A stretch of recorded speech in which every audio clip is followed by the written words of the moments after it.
금요 철야에 그 로마서를 강의하고 있는데요. 로마서의 내용들이 아주 그냥 간단합니다. 모든 사람은 다 죄인이다. 너도 죄인, 나도 죄인. 온전한 사람이 아무도 없다고 그래요.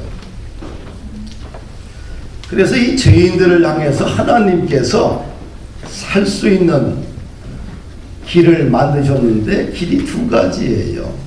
첫 번째 길은 율법이었어요. 율법을 지키면 의인이다. 이렇게 하나님이 칭해요. 그런데 율법을 어떻게 사람들이 다 지킬 수가 있어요? 못 지키지요. 그래서 하나님께서 영원한 방법을 만드셨는데 율법의 완성자 예수 그리스도를 이 땅에 보내주셨어요. 그래서 믿음으로 의로워지는 하늘의 새로운 길을 제시해 준 거지요. 그래서 두 가지 길이 있어요. 율법으로 의로워지는 길이 있고 믿음으로 의로워지는 길이 있어. 그런데 유대인들은 뭐예요? 율법의 완성자이고 마침이었던 그 예수님이 이 땅에 오셨는데도 불구하고 믿음으로 의의 길을 선택하지 않고 계속해서 율법으로 의로워지려고 해요. 그러니까 어떻게 돼요? 진리를 가는데 잘못된 진리를 향해 걸어가는 거지요. 바울 사도가 봤을 때 얼마나 답답하고 안타까워요. 하나님께서 모든 죄인을 구원하고자 예수님을 이 땅에 보내주셨는데 그 예수님을 믿을 때 의인이 되는 하나님의 엄청난 그 말씀과 진리를 주셨는데 사람들이 안 믿는 거예요. 바울이 마음이 얼마나 속이 타요. 그러면 예수는 누구냐? 예수가 곧 말씀이고 할렐루야 복음이고 이게 구분되는 게 아니죠. 예수가 말씀이고 복음이고 그 예수 그리스도를 믿을 때 하나님의 자녀가 되는 놀라운 구원의 역사를 우리에게 주신다는 거예요. 이것은 하나님께서 이방인들이나 유대인들이나 동일하게 주신 메시지죠. 그리고 예수 그리스도를 믿을 때 우리가 뭐예요? 부끄러움을 당하지 않는다. 할렐루야. 예수 그리스도 이름을 부르는 자들은 부끄러움을 당하지 않는 거예요. 늘 그들의 인생을 비우게 하시고 인도하시는 역사가 있어요. 그래서 이 복음에는 차별이 없습니다. 하나님의 위대한 능력만이 있어요. 할렐루야. 그래서 바울 사도가 로마서를 통해서 얼마나 우리가 구원의 길을 아주 쉽게 요약하고 설명해 줬는지 모릅니다. 만약에 바울 사도가 없었다고 한다면 우리가 어떻게 구원을 받느냐, 우리가 율법을 지켜야 되느냐, 행함으로 구원 받느냐, 아니면 예수님과 율법의 관계는 뭐냐, 아주 힘들었을 거예요. 근데 바울 사도가 로마서를 통해서 복음에 대한 진리를 완벽하게, 구원의 길을 완벽하게 그가 설명해 줘서 얼마나 감사한지 모릅니다. 오늘 본문에도 누가 등장하냐면 예수 그리스도가 등장이 돼요. 비유가 두 가지인데 하나는 생배 조각 비유와 포도주 비유입니다. 생뱃을 새옷에다가 키워야지 헌옷에다 키우게 되면 어떻게 돼요? 헌옷이 찢어지죠. 새포도주는 새포대에 넣어야 돼요. 근데 낡은 부대에, 가죽 부대에 넣게 되면 가죽 부대가 터져버려요. 그럼 포도주도 가죽도 다, 부대도 다 못 쓰게 되지요.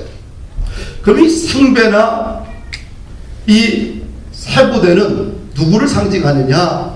예수 그리스도를 상징하는 겁니다. 인생에 뭔가 변화가 찾아오기 위해서는 인생에 조용한 무엇인가 혁명을 원한다고 한다면 누구를 선택해야 돼요? 예수님, 상배이신 예수님, 새부대이신 예수님을 선택할 때 우리 속에 놀라운 인생의 변화가 찾아온다는 거지요. 우리가 이렇게 인생의 조용한 혁명을 경험하기 위해서는 낡은 가죽 부대를 버려야 됩니다. 따라합시다. 낡은 가죽 부대를 버리자. 16절 17절을 보게 되면 상배 조각을 낡은 옷에 붙이는 자가 없나니 이는 기운 것이 그 옷을 병기어 헤어짐이 더하게 되며 사천을 낡은 천에 붙이는 자가 없다. 왜냐하면 사천이 낡은 천을 잡아당기기 때문에 처음보다 더 천이 망가진다는 겁니다. 그 다음에 포도주를 낡은 가죽 부대에 넣지 아니하나니 그렇게 하면 부대도 터지고 포도주도 쏟아지고 다 버리게 된다. 원래 이 가죽 부대를 어떻게 만들어요? 양을 잡게 되면 머리를 잘라버리고 머리서부터 이거 홀딱 뒤집어서 싹 벗겨내요. 그리고 구멍 난 데만 다 묶어버려요. 근데 거기다가 포도주를 집어넣어요. 근데 시간이 가게 되면 이 가죽 부대가 낡아지게 되고 그 다음에 신축성이 떨어져. 그리고 포도를 넣게 되면 발효가 되기 때문에 뻥 하고 터져버리게 되면 포도도 못 먹고 가죽도 다 망가지는 거예요. 그래서 살포도주는 어디에요? 가죽에 있는 거예요. 이 말은 뭐냐 하면 버릴 것은 버려야 돼요. 할렐루야. 새 것이 들어오기 위해서는 과감하게 버릴 것은 과감하게 버려야지만 우리 인생에 혁명이 찾아오고 변화가 찾아옵니다.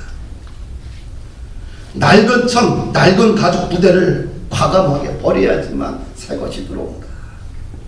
모세가 가데스 바네아에서 가나안 땅을 정탐하기 위해서 12지파에서 한 명씩 뽑아가지고 12명을 가나안 땅에 보냅니다. 그들이 40일 동안 가나안 땅을 가서 보고 정탐하고 와서 보고를 해요. 정말 우리가 가보니까 10명이 이렇게 보고를 해요. 우리가 정말 가보니까 젖과 꿀이 흐르는 땅입니다. 그런데 우리는 그 땅을 취할 수 없습니다. 우리보다 그 백성이 더 강건합니다. 강합니다. 우리는 약합니다. 우리와 그들을 비교해 볼 때 우리는 메뚜기와 같습니다. 10명의 사람들이 백성들 앞에서 보고하고 그 소리를 들은 백성들은 혼란에 빠집니다. 원망이 터져나옵니다. 그러면서 모세를 향하여 원망합니다. 우리가 애굽 땅에 죽도록 내버려 둘 것이지 왜 데리고 와서 여기서 죽게 하느냐. 차라리 광야에서 죽었으면 더 좋았을 뻔했다. 차라리 애굽으로 다시 돌아가자.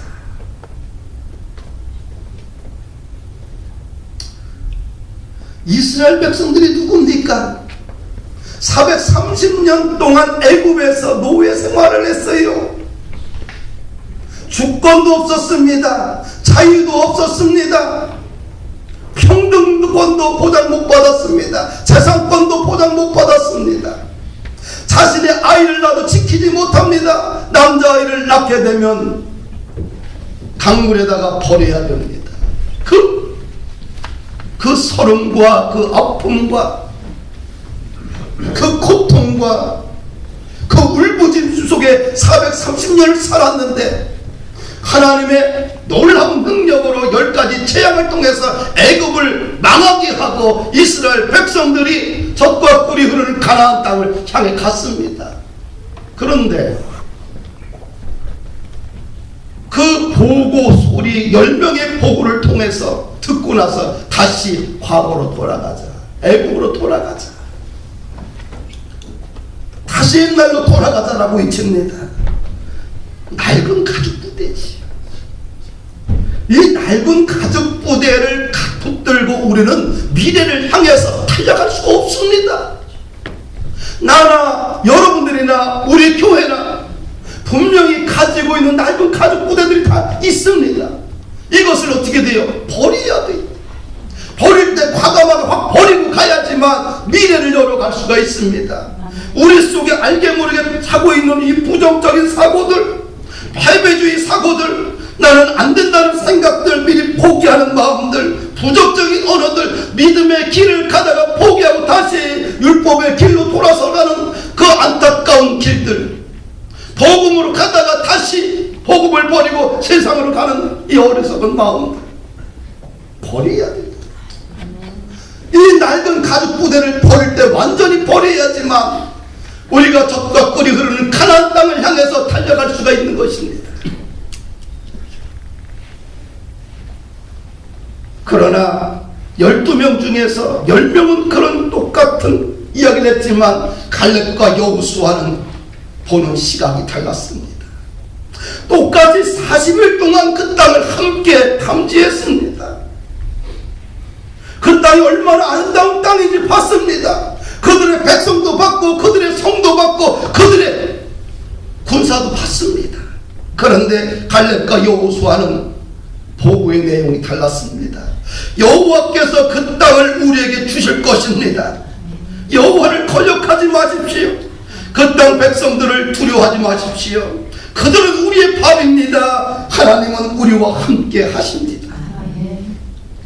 똑같은 상황을 보고 10명의 사람들은 해석이 달랐습니다. 두 사람도 해석이 달랐습니다. 그럼 역사의 결론을 뒤돌아보게 되면 누가 가나안 땅에 들어갔습니까? 10명은 못 갔고 믿음으로 그 땅을 바라봤던, 나는 더 이상 애굽으로 돌아가지 않겠다, 광야에서 죽지 않겠다, 애굽의 노예가 되지 않겠다라고 오결단하고 오직 하나님만 바라보며 믿음으로 바라봤던 두 사람만이 약속의 땅에 들어가서 그 땅에서 집을 짓고 그 땅에서 농사를 짓고 그 땅의 열매를 먹었다는 사실입니다. 할렐루야. 우리가 예수님을 믿는다는 것은 내 인생에 그냥 쭉 가지고 있던 모든 것들 플러스해서 또 하나 얻는 것이 아니라 예수님을 받아들이기 위해서는 혁명적인 사건인데, 받아들이기 위해서는 예수님의 법과 좀 다른 배치되는 것들은 과감하게 버려야지만 내 안에 예수님이 찾아올 수가 있는 거예요. 제자들은 모든 것을 버리고 주님을 쫓았다. 이 말 한마디가 주는 메시지가 참 큽니다. 오늘날 우리들은 예수님을 믿고 받아들일 때에 버리지 않습니다. 그러나 액세서리 하나 더 추가하는 것을 생각을 해요. 그래서는 복음의 씨앗이 자라지 않아요. 할렐루야. 이 복음은, 이 예수님은, 이 말씀은 전부 아닙니까? 우주 만물을 창조하시고 전능적 하나님께서 이 땅을 치료하시고 회복시키시고 인도하시고 섭리하시고 통치하시고 주관하시고 역사를 인도 섭리하시는데, 그 하나님, 그 예수님, 그 말씀, 그 복음만 받아들이게 되면 더 놀랍게 쓰임받을 수 있는데, 우리들은 뭡니까? 혼합하려고 해요. 내 가지고 있는 거 다 버리고 하나 더 추가하려고 해요. 그러면 변화가 일어나지 않습니다. 그래서 인생이 왜 안 풀리냐? 상대방의 문제가 아니라 자신의 문제예요. 문제 앞에서 사람들이 생각을 합니다. 내가 문제가 아니라 남편이 문제고 아내가 문제고 자식이 문제고 너가 문제다, 교회가 문제다, 직장이 문제다, 나라가 문제다. 사실은 문제는 뭐예요? 나예요. 내가 뭐예요? 낡은 가죽 부대를 여전히 끼고 있기 때문에 내가 비전을 향해서 앞으로 잘 못 가는 겁니다. 사랑하는 여러분들, 낡은 가죽 부대를 버려야 돼요. 그래야지만 우리는 미래를 헤쳐나갈 수가 있어요. 과거가 다 좋은 게 아닙니다. 좋은 것은 받아들이고 내 인생을 망가뜨리고 피폐하게 하고 황폐하게 하고 사로잡는 것들을 버려야 돼요. 과감하게 버려야 돼요. 할렐루야. 낡은 가죽 부대를 버리자. 저에게는 이 기자 왜 그랬어요? 이 낡은 가죽 부대를 버리기 위해서 얼마나 노력을 했게요. 저도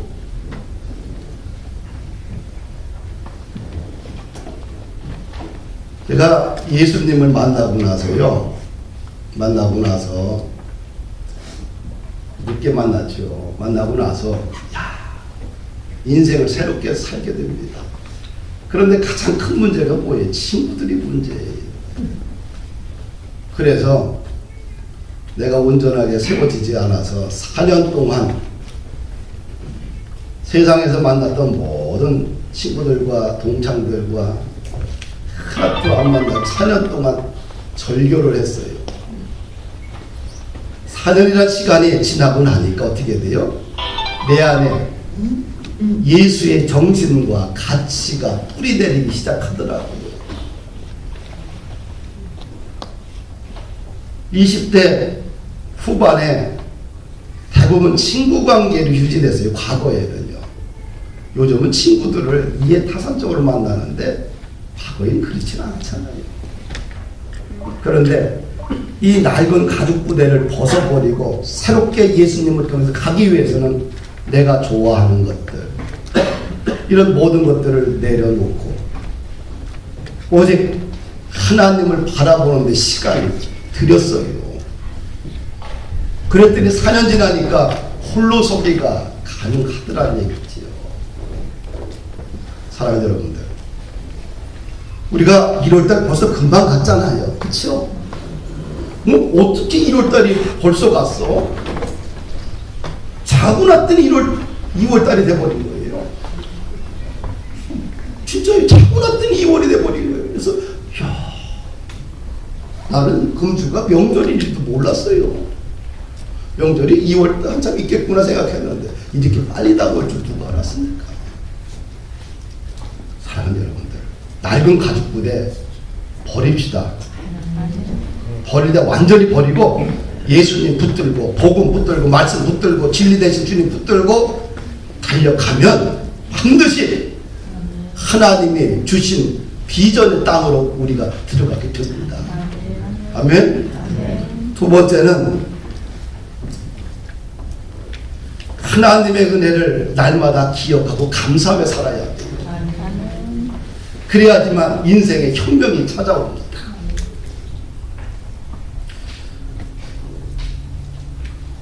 고린도전서 15장 10절에 위대한 사도 바울은 이렇게 고백합니다.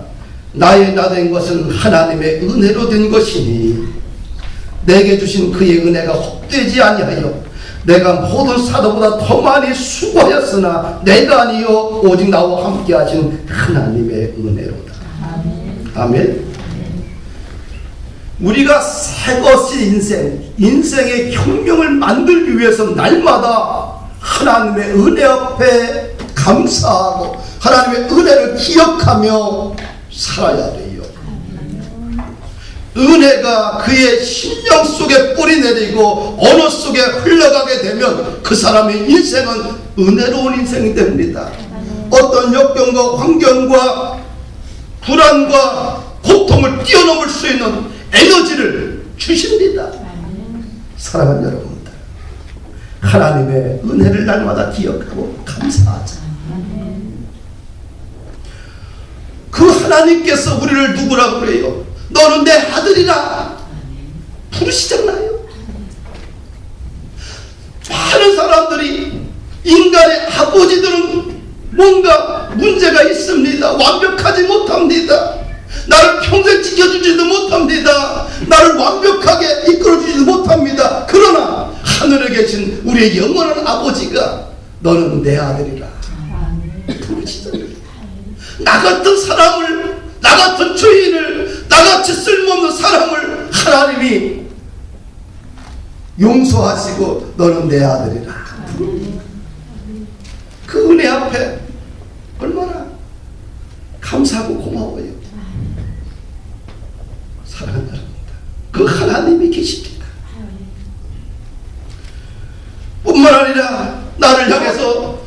다스린 족속이요 왕같은 제사장이요 거룩한 백성이라고 나를 그렇게 인정해 주시잖아요. 그리고 하나님 나라의 거룩한 일꾼으로 우리를 삼아 주시잖아요. 그 은혜 앞에 우리가 감사하고 그 은혜를 기억하고 살아가는 것 축복입니다.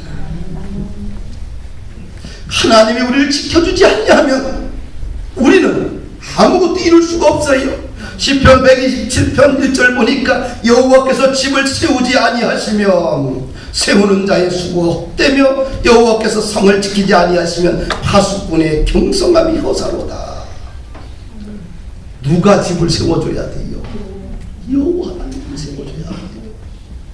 내가 세우는 집은 언젠가는 무너집니다. 그러나 하나님께서 세워주는 그 가정과 교회와 일터와 민족은 하나님이 지켜주십니다.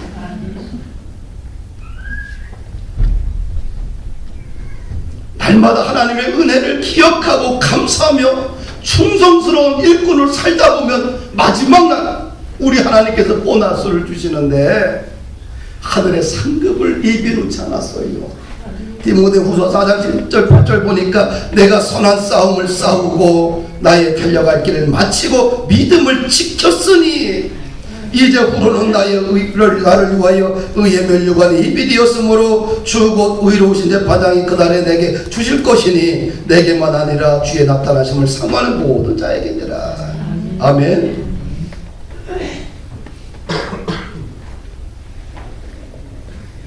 낡은 가죽 부대를 버리고 그 다음에 미래를 향해서 뭔가 혁명을 만들기 위해서는 세 번째, 믿음의 기대치를 높여야 돼요. 따라합시다. 믿음의 기대치를 높이자. 날마다 잊읍시다. 우리 가족은 희망이 있다. 범푸른 교회는 희망이 있다. 내 인생도 희망이 있다. 한국교회 희망이 있다. 대한민국 희망이 있다. 절망보다 희망이 낫잖아요. 절망을 미쳐가지고 되는 게 뭐가 있어요? 우리가 일터를 향해 아침에 출근할 때 일터를 향해서 하나님 앞에 우리 축복하고 하나님 내가 속한 이 일터가 희망의 일터입니다. 주님 역사하여 주시옵소서. 일터에서 오늘 승리하기를 원합니다. 주님이 지배하기를 원합니다. 성령님 도와주시옵소서. 할렐루야. 믿음의 기대치를 좀 높입시다. 기독교는 무슨 종교예요? 희망의 종교입니다. 기독교는 절망의 종교가 아니라 희망의 종교, 소망의 종교입니다. 성령이 말할 수 없는 탄식함으로 우리를 향해서 소망을 부어주시는 종교가 기독교입니다. 그래서 기독교는 희망을 품어야 되고 희망을 말해야 되고 희망을 믿어야 됩니다. 이것이 기독교예요. 사랑하는 여러분들, 빌립보서 3장 13절 14절을 보니까 형제들아 나는 아직 내가 잡은 줄로 여기지 아니하고 오직 한 일 즉 뒤에 있는 것은 잊어버리고 앞에 있는 것을 잡으려고 표대를 향하여 그리스도 예수 안에서 하나님이 우리 위해서 하나님이 위에서 부르신 부름의 상을 위하여 쫓아가노라. 쫓아가노라. 그냥 표대를 향해서 하나님이 우리를 부르신 그 길을 향해서 끝까지 소망을 품고 쫓아가고 달려가는 것이 기독교예요. 할렐루야.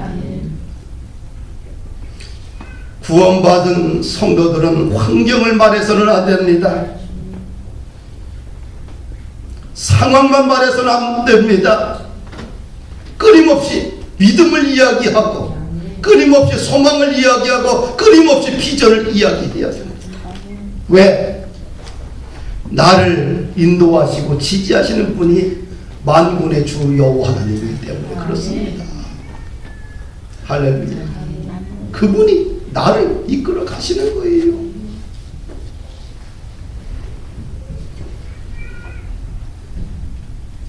빌립보 1장 6절에 보니까 너희 속에 착한 일을 시작하신 이가 그리스도 예수의 날까지 이루실 줄 우리가 확신하노라. 소망을 주신 하나님께서 반드시 그 소망을 이루어 주신다는 말씀입니다. 할렐루야. 본문에 9장 27절 이하에 보면 두 맹인이 등장을 해요. 그렇죠? 두 맹인이 예수님을 따라오면서 소리 지릅니다. 다윗의 자손이여 우리를 불쌍히 여기소서. 그래서 예수님이 뒤돌아보면서 너희들이 무엇을 원하느냐? 예수님이 소경들이 부르짖는 이유를 알았지만 소경들에게 묻습니다. 너희들이 내게 무엇을 원하느냐? 주여, 보기 원합니다. 그러면 내가 너희 이 일을 할 줄 너희들이 믿느냐? 주여, 내가 믿습니다. 뭘 얘기를 해요? 두 소경들에게 예수님께서는 믿음의 기대체를 가지고 끊임없이 요구하기를 원하고 계시는 것을 보게 돼요. 예수님 말씀합니다. 너희 믿음대로 되라. 그럴 때 두 소경들이 눈을 뜨는 기적을 경험해요. 뭡니까? 믿음의 기대치를 가져야 되는 거예요. 나 이렇게 살다가 죽겠다. 인생이 얼마나 긴데. 우리가 100살을 살지 120살을 살지 150년을 살지 200년을 살지 아무도 몰라요. 생명의 주관자는 누굽니까? 하나님이 내 인생의 생명의 주관자인데 그분이 나를 부르신 그날까지 어떻게 돼요? 믿음의 기대치를 가지고 계속해서 달려가야 돼요. 믿음은 클수록 좋습니다. 사람은 믿음 따라 인생이 세워져요. 나이도 20대밖에 안 되는데 포기하고 살게 되면 그게 사람입니까? 그게 우리는 주님이 우리 인생을 부르시는 그날까지 믿음의 희망을 품고 살아야 돼요. 그래야 사람이 사람답게 품격 있게 마무리를 할 수 있어요.